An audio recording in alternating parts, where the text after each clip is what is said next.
Hi friends, இன்றைக்கி என்னென்னு பார்த்தீங்கன்னா முகனாவோட 5th பர்த்டே தாங்க செலிப்ரேஷன் தான் பார்க்க போகிறோம். அப்புறம் மறுநாள் வந்து என்னோடய ஹஸ்பண்டோட பர்த்டேவும் கூட. ஃபஸ்ட்டு வீட்டில் உள்ள திங்ஸை வச்சே வந்து சிம்பிளாக டெக்கரேஷன்லாம் பண்ணிவிட்டு கேக் வாங்கி கட் பண்ணிடலாம் அப்படின்னு பிளான் பண்ணோம். ஃபஸ்ட்டு பர்த்டேவே செலிப்ரேட் பண்ண வேண்டாம் அப்படின்னு நினச்சோம். ஏன்னா இப்போ உள்ள குழந்தைங்களுக்கு வந்து பர்த்டே செலிப்ரேஷன்றது ஒரு ப்ரெஸ்டீஜியஸான ஒரு விஷயமாக போயிடுச்சு.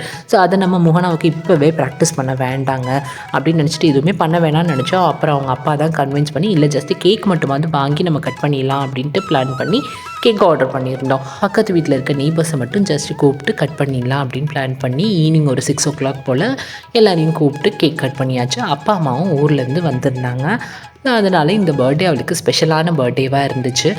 கேக்லாம் கட் பண்ணிவிட்டு அப்புறம் ஃப்ரெண்ட்ஸுக்கெல்லாம் வீட்டுக்கே கொண்டு போய் கேக்லாம் கொடுத்துட்டோம். அவங்களுக்கு நெய்பர்ஸ்லாம் வந்து கிஃப்டெல்லாம் கொடுத்துருந்தாங்க. அது அவளுக்கு ரொம்ப சந்தோஷமாக இருந்தது.